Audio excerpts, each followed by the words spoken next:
Hey Husky fans, the men's hockey team will travel to Nebraska, Omaha for a two-game series against the Mavericks. Hello everyone, I'm Michaela Wrench and welcome to your Men's Husky Hockey Weekend Preview sponsored by Edina Realty. Before we get started, let's take a look back at what happened last weekend. On Friday, it was an offensive night for both Western Michigan and St. Cloud, carrying a 5-5 tie all the way through overtime.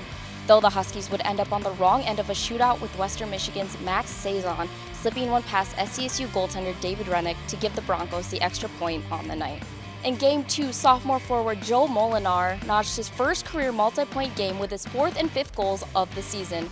Early in the second period, junior forward Zach Okabe notched his second goal of the weekend, and Kyler Kupka would finish the night off for the Huskies with an unassisted goal in the third, giving the Huskies the 4-1 win. With the regular season coming to an end, the NCHC standings become crucial as the top 4 teams will have home ice advantage in the NCHC tournament. Your Huskies still sit in the number 5 spot with 25 points, but are only 4 points away from Minnesota Duluth. Denver continues in the number 1 spot with 41 points, trailed by North Dakota and Western Michigan. Rival on the weekend, Omaha is coming out of the wrong end of a sweep against Miami, Ohio, and sits in the 6th spot with 19 points.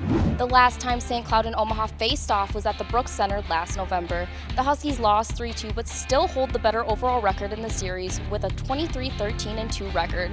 Right now, your 8th-ranked Huskies have an overall record of 15-9-3 while averaging 3.93 goals per game. That's good for second best in the conference in that category. Omaha has an overall record of 17-13-0, averaging 3.07 goals per game. An important note for St. Cloud, they've only lost one of their last 10 matchups down in Omaha, racking up 9 straight wins in Baxter Arena before a loss in December of 2020 during the NCHC pod. I'm joined with Mick Hatton from the Rink Live. So Mick, the Huskies are 4th in the nation for scoring offense. How can they use this to their advantage in this weekend series against Omaha?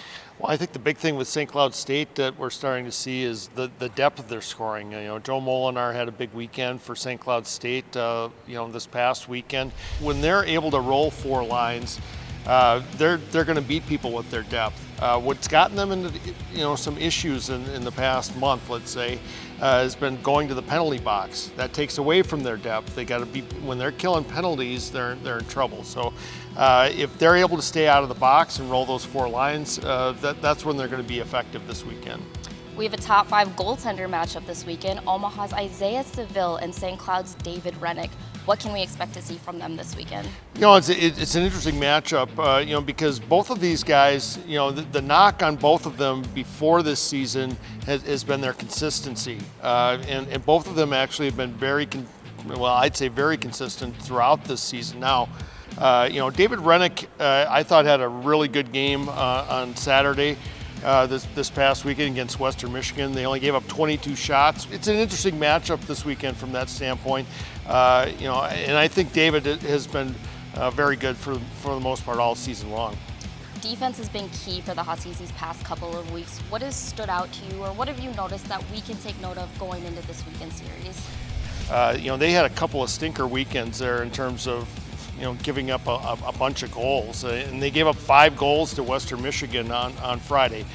That's not necessarily a sin because Western Michigan's one of the top teams in the country, but they looked a lot more like the playoff team we saw last season in that game against Western Michigan. They weren't taking tons of chances. They were being really smart with the puck. And when they do that, they're a very difficult team to beat. If they play like they did against Western Michigan on Saturday, they're going to have a very good weekend this weekend. Thank you, Mick. Fans, you can catch all the action for this weekend's series on NCHC.TV. Puck drop for Game 1 and Game 2 will be at 7 p.m. Central Time on both Friday and Saturday. For Mick Hatton, I'm Michaela Wrench, and this has been your Men's Husky Hockey Weekend Preview, sponsored by Edina Realty.